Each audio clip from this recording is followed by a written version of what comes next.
Hi, I'm Iliana Limon-Romero here with Alicia DelGallo. Very excited to be back talking all things soccer, Orlando City, Orlando Pride.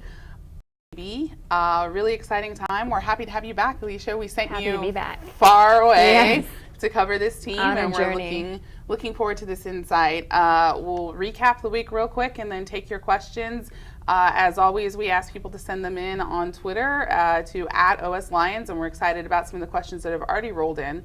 We're also on Facebook Live, so you can ask us questions there at any point, and we will take them live during the show. So let's get started, Alicia. First up, we want to knock this out of the way. Orlando Pride, rough stretch for them. It's been a really difficult time. They thought that they would have an influx in talent back from the Olympics, but some injuries came into play, and Coach Tom Sermani is definitely frustrated, disappointed, all those things. So it's just been a tough stretch down the road for them. I think that about covers it for right now. We'll answer some more questions and look ahead to their final game, which, you know, with the team out of playoff contention, they're still hoping to make the most of.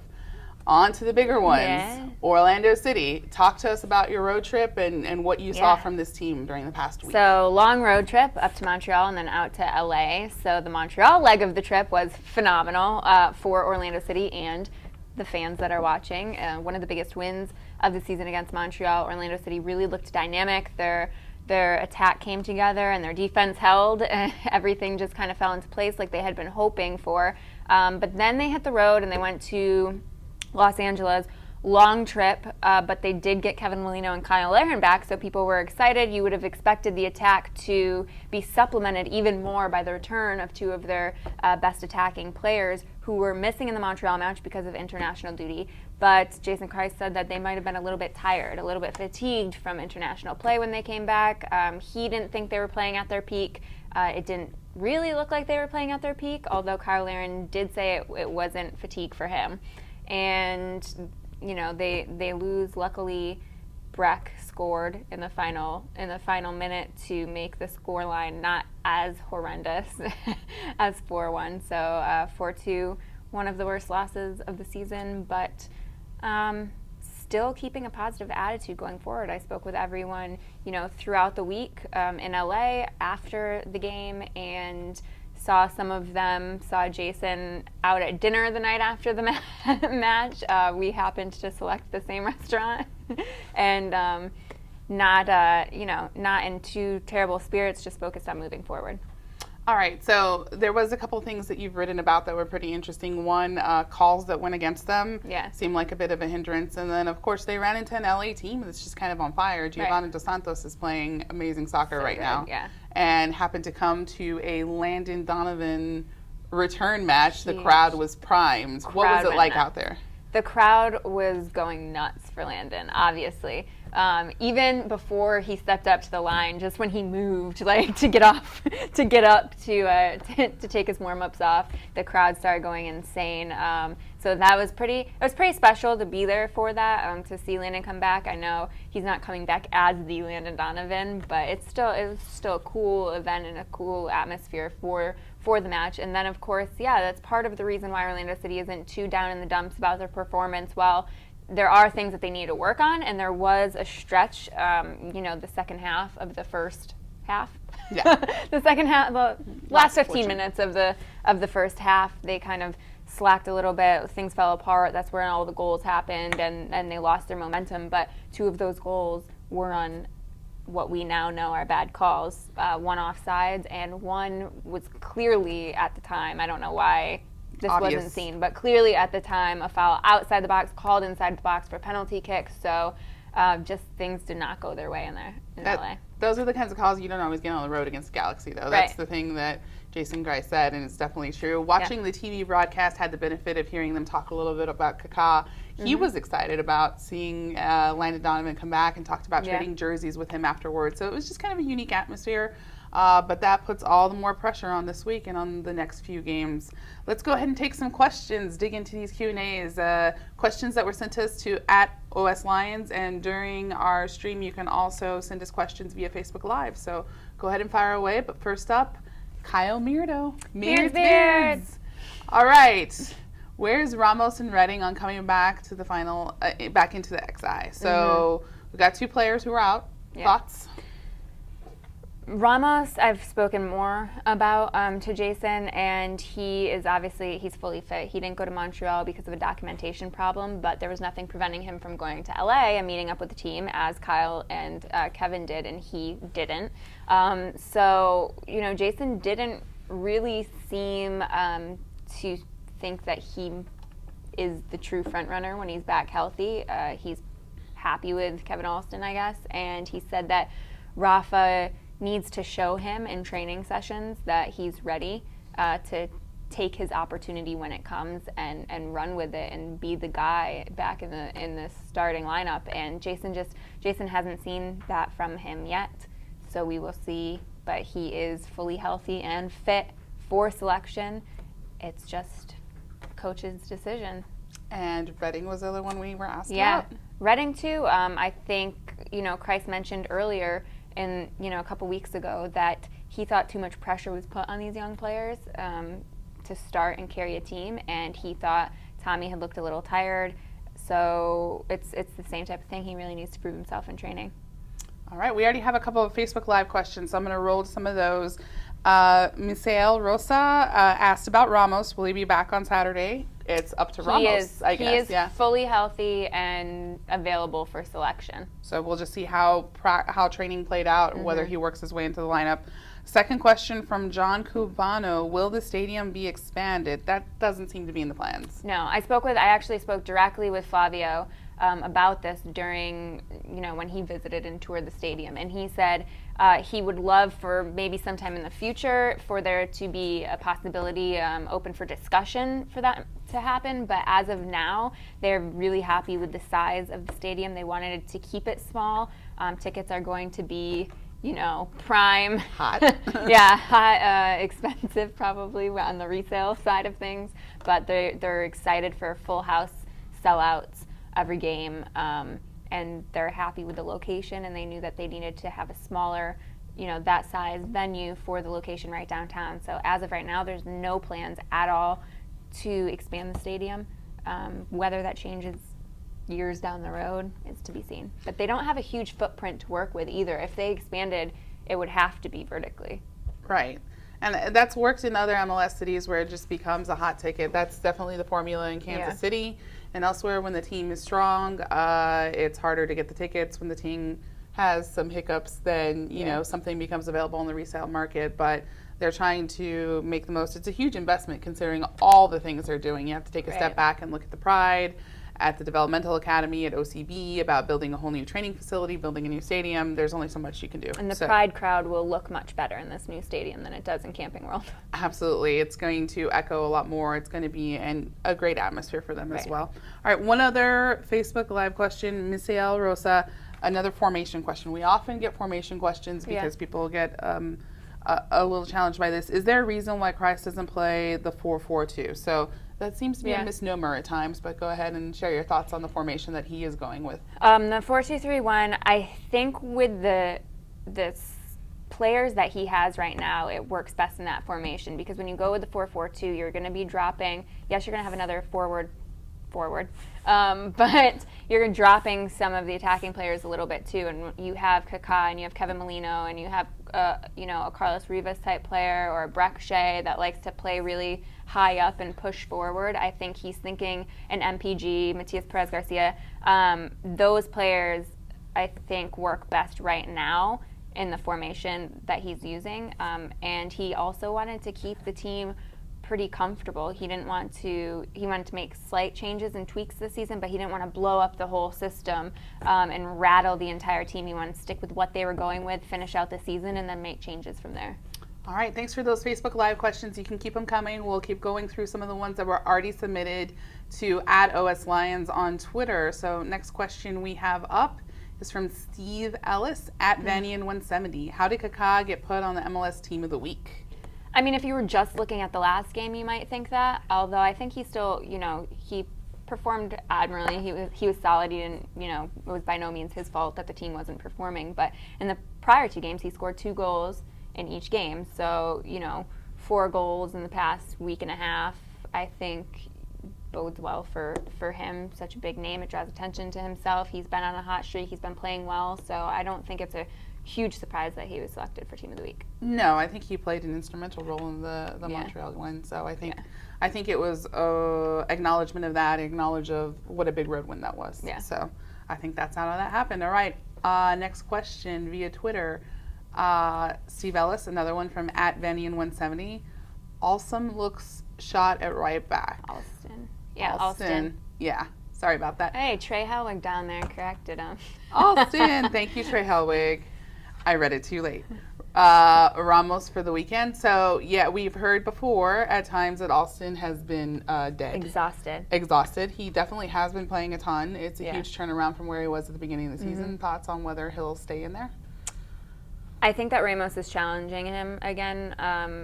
And I think, I'm not sure if it's this week, but I think fairly soon you'll start to see Ramos getting worked back in, at least in a rotation with Alston to give him a break, because Christ did say his exact words were he looked completely dead. And that's why, I mean, he put Tommy Redding, who is not a right back, in for Alston one game because he was so exhausted. And if you think about it, he's really one of the only players that hasn't had anyone to come on or off for him. Right. So, yeah, so I would expect to see Ramos to start working back in that rotation soon, if not Saturday. Yeah, I think that makes a lot of sense, especially with everything that's at stake coming up these next few games. All right, next question via Twitter. Monofy, I am a metal monkey. Are you? Really? I am a metal monkey. All right. Biggest concerns regarding the upcoming expansion draft. So for those who don't know, MLS released the guidelines for the expansion draft. They're going to have 2 teams coming on board. There are some players that can be protected by each club, and then 11, right? I believe 11 can be, if memory serves me correctly. So you've got a protected list, and then no more than 1 player can be selected from a club before they're removed from the expansion pool. So you're going to have a crop of unprotected players. Should Orlando City fans be concerned about this? Honestly, I don't think there is a concern. Not a biggest concern. I don't think there is a huge concern at all, because I think the players that they're going to protect the players that Christ believes can be a part of the team moving forward, and I frankly expect shake-up and movement and a lot of players in and out in the off-season anyways. So I don't see many players that wouldn't be on the protected list that you'd have to, being a huge issue if you lose them. It seems like he does have a core talent that he's happy with their versatility, happy with what they're able to accomplish, and you're going to have your go-to players. Yeah. I think there's enough numbers there, but it is kind of startling when you look at it, because it's like, oh, someone can poach our roster. But I think if you're talking about a big name player that might need to be concerned, it could possibly be Breck. Would be someone that maybe is a big name, big salary player that I could see not being on the protected list. But anyone else that goes, it's worth noting they'll inherit his salary too. Yeah. So there are, it's a high salary for someone who unload. Opportunities to unload some salary, but also, high challenge for a team that's trying to balance and build an entire new roster. Right. And someone who's had, frankly, a tough season. I don't know if you invest that much money in that. So I really don't see cause for concern, but we'll see. It's going to be an exciting part about the end of the season, the start of that off season. All right, next question via Twitter. These came in via Ados Lions, and we really appreciate them. Steve Ellis @Vanian170. Breck to start, maybe higher upfield. He took his goal well, and none of the team excelled last game aside of Joe, Luke, and Molino. Yeah, I think the last 2 games you saw Breck starting to kind of break out of this season-long slump that he's been in, but all the movement he made. I actually got a chance to sit down with Breck one-on-one for about 20 minutes when we were in LA and kind of talk to him about everything that's been going on, and he said he's feeling better. He couldn't really pinpoint what was wrong with his play.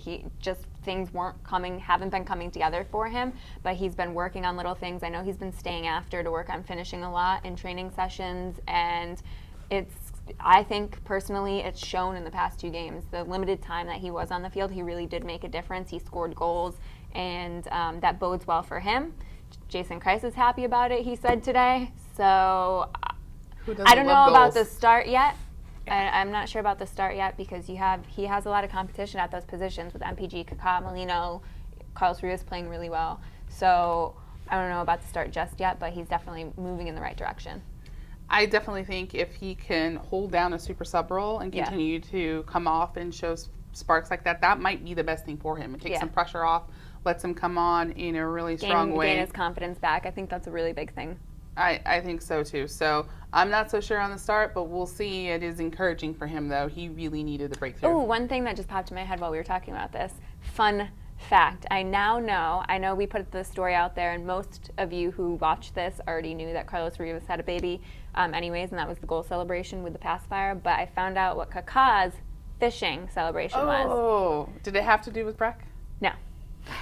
That He was my had guess. friends in Brazil who were going fishing and asked him if he could come that day, the day What? of the game. Do you want to come and go fishing with us? And he goes, don't think I can make that trip, obviously, because he has a game. I feel like it's almost like that Peyton Manning commercial where he calls Eli and is like, hey, you want to come, watch the games? And Eli's like, I'm playing, hello. But yeah, so he had friends going fishing. They invited him. He said, obviously I can't go because I have a game, but when he scored, he gave a little shout out to them with the fishing pole. Fishing for goals. Yeah. Very nice. All right. I love it when they bring something to the goal celebration. It's very interesting. Last year we had some very fun, the alligator. Yeah, the crocodile. Crocodile. Do excuse the me. crocodile, yeah. Do the crocodile.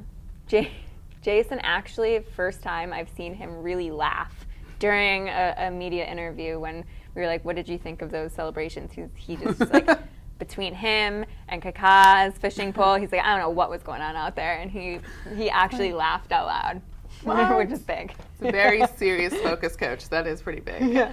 All right, next question that came in via @OS Lions. We have Andy J. Searles. At Andy Searles. Question for the show. Did you find the kitten? So let's fill everyone in on the kitten extravaganza. I've had a very stressful 2 days back. So this crazy thing happened. There was a little, some stray kittens that live across the street from my dad's house in Palm Bay. I went over there to pick my dog up, slept overnight, drove back to Orlando in the morning, drove to Sanford, drove back to Winter Park, heard a meowing in my car, and there was a kitten stuck up in my undercarriage, I guess, the engine area of my car. Took like an hour to get him out. Like, there he is. Yeah, little Einstein. I named him Einstein because I finally got him out in Einstein Bagel parking lot. Yep. And pulled him out. Thought that was that. Wasted half my day. Yes, well, not wasted, but went like, to the vet. Went Cat to the is vet. healthy. Yeah, brought him to the vet. Cat was healthy. Everything was good. Happy to be with you. Very, yes. Grateful to be rescued. They were shocked that he wasn't overheated or dehydrated. Perfectly healthy little 8-week-old kitten. And that was that. And then I wake up this morning and drive to Sanford for Orlando City training and hear another meow. And Phil Rollins happened to walk out of training and didn't hear the meow. Phil saw me on the ground in the dirt looking at my car and didn't hear anything because the kitten decided to fall silent while Phil was there for about 5 minutes. And so he thinks you're a little kooky. he thinks I'm a little crazy and that I was hearing things. But I wasn't. Took my car to a mechanic. They ripped off the wheel well case covering and found this little guy in there. 2 days later, these guys traveled from Palm Bay to Orlando to Sanford to Orlando to Sanford to Orlando. Second one did, at least. And this little guy had slid down in the wheel well and was stuck in there, and he said there was no way out and he would have died. If he hadn't been rescued. Yeah. So what's this one's name? This one, I mean, they have really long names, but the nicknames, this one, Mears Auto Body took it out and found him, and so his name is Mears, and his nickname is Dusty because Mears' wife said that they had a cat that looked just like him that died recently, and his name was Dusty. So if I could call him Dusty as his nickname, that would be great. Okay, so there are a lot of people who are very interested in these cats. I've taken it. I've gotten a few messages, but I really would like to keep them together. So if there's anyone out there who wants two little bros, kitten bros, let me know. They're both healthy? The second one's healthy too? They're both healthy. For strays, it was amazing. Got them tested for feline AIDS, leukemia, parasites. They're all good. Wow. Yeah. All right, so thank you for asking about the kitten. Little lions. Baby lions. Baby lions. All right. There we go. All right. Next question via Twitter. Thank you so much for asking about that one. Andrew Lee, how long are we stuck with Roches taking a DP slot? So fill people in on Brian Roches who might have forgotten about him because we haven't seen him in forever. Yeah, Brian Roches away on a 6-month loan. So the deal, DP slots are really tricky, and depending on all these different things, it depends on whether he still takes one up or not. And right now he does because he's still officially on the roster. He's on a loan, and because the details of the loan are not released, but since he still counts as a DP, basically it means that they didn't pay enough of his salary or to take the DP status from Orlando City. So he's going to count as a DP as long as he's still on the roster and he's Orlando City's, unless they work something else out otherwise. But I would expect, depending on his performance and what Jason sees with him on the loan, that he gets unloaded in the offseason or whenever he is, and whenever he is officially traded and off the roster, that's when the DP slot will open. All right. So that's the answer. It's a tough one. This is one where you take some risks on some young DPs and... Well, yeah, he was a young DP, so it's the DP slot, not the salary. That's the issue. All right. I'm going to check Facebook Live, but let's take the next question via @OSLions from Victor @VicRiv08. With Nocerino possibly out this week, who do you think takes his spot? Bautista, Rivas? I don't see either of them filling in for Nocerino. I think probably Tony Rocha, and I know people asked about this in other questions, so we'll touch on it more as the other questions come out. But Nocerino very much is playing kind of like a defensive midfielder role, and Baptista and Rivas have specific roles, kind of backing up Kyle Larin or backing up more of the attacking midfielders. So I believe that it would be Tony Rocha or Higuita, and Higuita's status is still in question. We have more questions about him coming up, so I'll leave it at that for now. Okay. I have one quick Facebook Live question I want to chime in from Misael Rosa. And again, if I'm mispronouncing this, please feel free to send a pronunciation guide. Any word if Inchy is going to coach in MLS next season? So Adrian Heath, haven't heard much about him. If you had to guess, I guess, any thoughts on whether he would coach? I mean, I think everyone thinks if he's going to land somewhere, it would be with Atlanta. But any thoughts? Do you think he coaches next year? Yeah. I think he does. I think he's laying low because he's working on whatever his next move is going to be. I did speak with Harrison recently, and he said he's doing well, and the family's kind of recovering from the shock of everything, and he is just looking for his next opportunity. If it is in MLS, I believe Atlanta has shown interest in him. That's the rumblings around, and which isn't surprising because Paul McDonough, the former GM of Orlando City, is now with Atlanta, so he could take on an expansion challenge again. But I think that would be the best fit and possibility for him if he stays in MLS next year. He does have the possibility of going back to Europe, which you sort of have talked about. And then, of course, people love the idea of him possibly going into commentary. I don't know if he sees himself doing that. I don't think just yet. But we would love to see him do that. He would be amazing. But I don't see him, as you sort of hinted, doing that just yet. He's got too much fire still in him as a coach. Right. I think the coaching part, and then also he has talked about eventually a front office role that he might like, something like that, the opportunity to build a roster and to work with things. So I don't see him gravitating that way, even though we would love it. Yeah, he would be good. He would be good. All right, so next question via @OSLions, David Valentin @DV Orlando. Heath? I think that's Harrison Heath. I believe that was would Heath take Nocerino's role, which we saw earlier in the season. Harrison Heath come on, but Harrison has been mainly with OCB, and he's been taking a longer time coming back from his hamstring injury, MCL. Yeah. MCL sprain. There's so many hamstring injuries. You can kind of count on it. His MCL sprain, he was very close to returning a few weeks ago and re-injured. So that's why it's been so long for him to come back, and he has been training and getting time with OCB, so... but I don't think he is at first team starting level yet. No, I think that's a big strain. That's a lot to ask of somebody right out of the gate. All right, next question via At OS Lions on Twitter, David Valentine at DV Orlando. Are the Lions going to clean house at the end of the season, regardless of how they end this season? Ooh, define clean house. I don't know. I think so. I mean, clean house player personnel wise, I think there's going to be significant changes to the roster. I think you're going to have Kaká still, obviously. I think MPG was a Jason Christ selection, who's been performing well. Some other high-performing players, but I think overall the roster at the beginning of next season will look significantly different from the end of this season, no matter what. I think that makes sense. I mean, I think you're trying to move up in terms of level of competition, and you're going to be playing a slightly different system. I think players have an opportunity not only to be part of a playoff push, but also to establish that they should be part of the club. Yeah. So it's very interesting times. It should make for some very good soccer, you would think. Yeah. All right. Next question via Twitter. Dave Valentin at DV Orlando. Thanks again for so many questions. Are we ever going to see a true GM in the front office this year? No. And is OCB moving back to Orange County? Well, I think that's a bit of a misnomer in terms of a true GM because they do have an assistant GM. Right. They have Nikki, who's the assistant GM, but he is not the GM. I've confirmed that recently in the past couple of days. He is still the assistant GM, and nothing's going to change this season.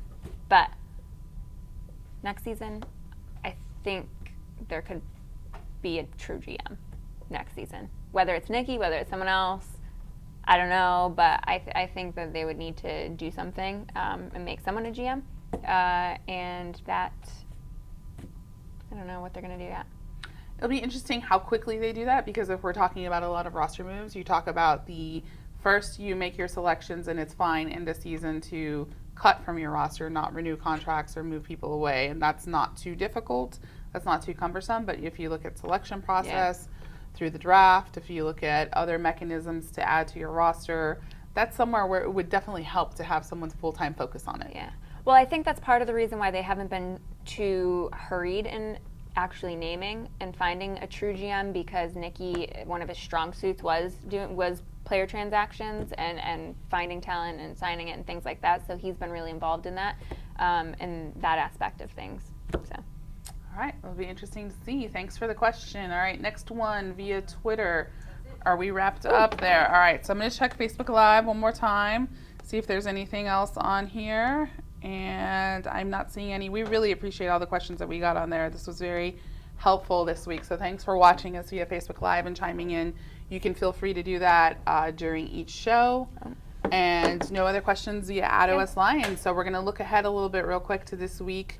And I guess next week for Orlando Pride, you had a chance to pop out there and talk with Tom Sermani and the team. So what's left on the table? They got one more game, not this weekend, but the following weekend. Yeah. What are they trying to accomplish? They really want to go out and put on a good show for the fans. A last chance to really give, kind of a thank you and a sending off to those fans who supported them throughout their inaugural season.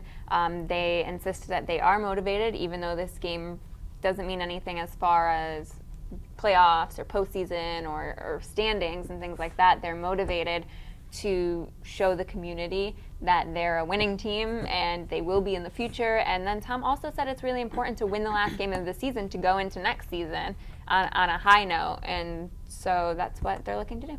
All right. It'll be interesting to see. They're hoping for a good turnout for this last game, and hopefully that'll happen for them. All right. Much more on the line for Orlando City. First game coming up, Columbus Crew. What are your expectations out of this one? Columbus isn't the power that it was last year, but still a very dangerous side. Yeah, but I personally would expect Orlando City to pull out the win, especially at home, especially after the loss against LA and all the momentum that they had going into the LA game. I think they're really hungry to show that it was just kind of a blip, a long road trip, a tough team, a lot going against them, bad calls. It wasn't them. They're motivated, they're hungry for this win, and I wouldn't expect anything less.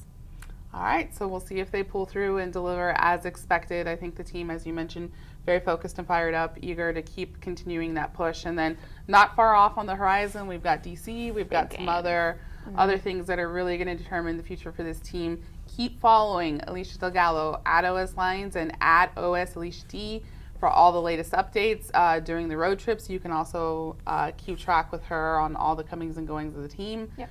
Very excited. Big stretch of the season. We appreciate you coming back and watching us after the break. Anytime the team is on the road for an extended period, that's when we're not doing the Thursday shows, but we look forward to coming back and talking with you some more. All right, with Alicia DelGallo, I'm Iliana Limon-Romero. Thanks for joining us. Bye.